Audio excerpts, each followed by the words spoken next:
A once professional Call of Duty player, Nadeshot, was back in the finals. But this time, it wasn't as a player, but as an owner, as he watched his team 100 Thieves go on to win their first championship. And it's done! And no one cared. You ever have so much money that one day you decide, hey, I'd like to have less? Well, welcome to esports, where for some reason everyone has their arms folded. This is Disguised Toast, and he has a really ambitious idea. I would be starting a Valorant team.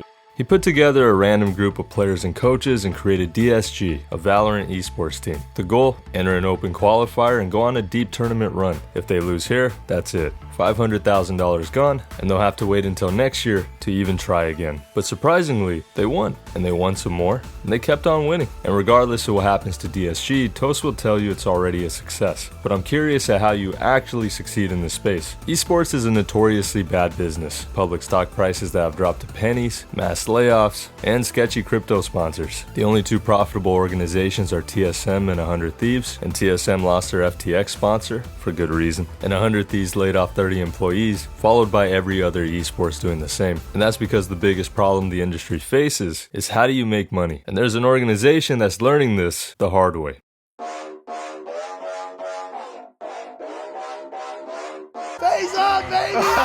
Faze Clan is arguably the most popular esports in the world. What started as a trickshot community developed into a brand that produced popular content, brand deals, and celebrity signings. With new management taking over the company, Faze Clan went past where anyone thought it would go, getting predictions of $1 billion estimation and eventually going public. And then reality hit. They weren't worth close to what they thought they were. By going public, we get to actually see their financial records, and it showed not only are they not profitable, but they're bleeding money. We found out that their $100 million loan, 70% of that, those investors defaulted, had to be covered by the company that they merged with. 92% of their SPAC shareholders sold their stocks immediately, and now they're predicted to run out of money by November 2023. We'll see what happens. But the writing was on the wall. They had a lackluster recruiting event called Phase 1, where they lost a lot of money adding a new member. It has about 2,800 average viewers, even though it probably costs millions and millions of dollars to produce. The brand just isn't what it used to be, but it gets worse. They lost a ton of money investing in big names that barely represent the brand. You have a co-owner saying they stole the company from him. You have Mr. B saying the current management doesn't know anything about content. And then you have Faze Rain, who's been exposing management for owing him money and ruining the brand, revealing financial data and leaking new signings. And one of those new signings was Grace Van Dien, an actress. And while I don't think the original members think Grace is the biggest problem with Faze, they couldn't have handled this situation more poorly.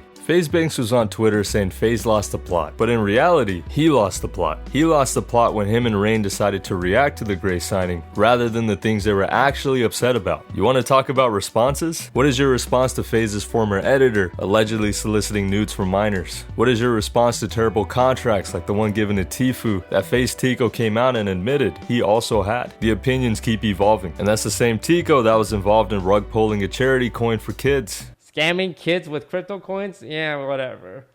Signing Grace? Oh, but this isn't the Faze I know. And speaking of scams, what is your response to CSGO Wild? A gambling site, Faze Banks and Faze Rain, said they didn't own, but they actually did. Promoting gambling to people using fake money and fake reactions, knowing you're not actually taking a loss here. Your fans are.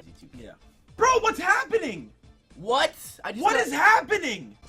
I thought I had 8K. You did! And now I have a 19K. Why the fuck is this happening? I don't know. And what is your response to your former girlfriend suing Faze Clan for shares? They're mad about signing someone who actually streams. Why did Alyssa Violet have shares of Faze Clan before there was even a management to get mad at? What does she know about trick shotting? And to the random idiots online, Faze lost his identity a long time ago. Because what is the response to giving up ownership, partnering with a Norwegian social media app, and then losing control of the company while some of their members were on drugs? The original Faze members are so incompetent. They forgot the initial point of why they were upset and added themselves to the Grace drama when they didn't need to. And then Banks is shocked that the plot is lost. These guys have no foresight, and I'm not surprised they're in the situation they're in. I think Faze would have been happier as a group of people that just make content together, similar to the Sidemen, but the need to make money for the esports side of the business is what's destroying the brand.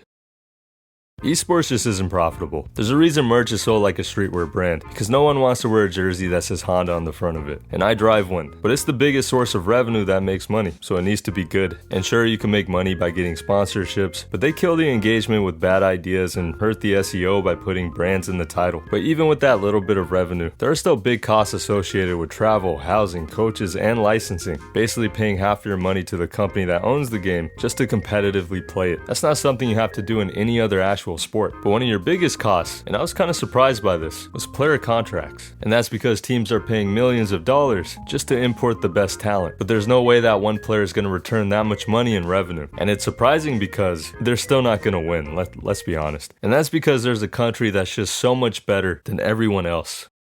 South Korea, 2012. A boy is dropping out of Mapo High School to join a League of Legends team. He doesn't know it yet, but he would become a part of the greatest story in esports history. The thing is, South Korea was struggling in the 60s, so they turned to technology and high-speed internet, which led to PC bangs, which led to kids going there after school to play StarCraft, which led to one of the first ever esports in Korea. You want to know why Korean gamers are so much better than everyone else? Because it's built into their culture. From government investments to easy access to League, to roughly 10% of their population playing the game, to the older StarCraft pros training the new players, to esports having broadcasting rights, and to the players being treated like celebrities. Over 2 decades of competitive play with the best players in the world, and somehow this guy thinks he's gonna win at Worlds? Stop it. And this infrastructure led to the creation of the Michael Jordan of esports, Faker, who keeps appearing in my Samsung commercials. Faker dropped out of Mapo High School, the school I mentioned earlier, and he had one of the best seasons for a rookie ever. He went on to defeat the best player at his position, and then went on to win a championship. And then he would win another and another to become the greatest player in esports history. But hold on, go back. South Korea, 2012. A boy is dropping out of Mapo High School to join a League of Legends team. Don't be confused. I'm not talking about Faker. I'm talking about his opponent, a kid named Deft. Deft dropped out of the same high school to pursue the same thing, but his career didn't have the same success. But in 2022, that all changed. With rumors that Deft was going to retire to do his Korean military service, this was his last chance. Faker going for his 4th title, and Deft trying to win his first one. Deft on a weaker playing team was going against his former classmate, the best player in the world who had the best team in the world. All tied at 2-2 with 1 game left, and I didn't watch it. I bring up this story about South Korea because everyone forgot what this is supposed to be. Notice how I didn't mention gameplay a single time. The part of esports that nobody talks about is the esports itself. No one cares. People are more worried about sexual harassment claims, a kid going through a manic episode, and I just went through a 90-page doc about how a guy is you get the point. Stories draw people in. They make fans more invested, which in turn makes more money. But normally the best stories aren't going to come from the players. They don't have time to build personal brands and they retire at like 25. So that then leaves fans to support more established names or content creators. And that's why you see org sign content creators like Grace. She's somebody who's actually involved in the community and cares about the industry. I stream. I am a content creator. I'm literally fulfilling my space. Some organizations sign content creators that earn their spot, but don't do anything for their brand. I didn't even know XQC was in Luminosity. That doesn't feel any different from Faze signing Snoop Dogg. Any Call of Duty? Someone like Toast being an influencer makes it easier to root for his team. And he doesn't necessarily need to spend money on signing content creators, given his ability to get attention. Toast can get 500,000 views by slurping a Japanese mango.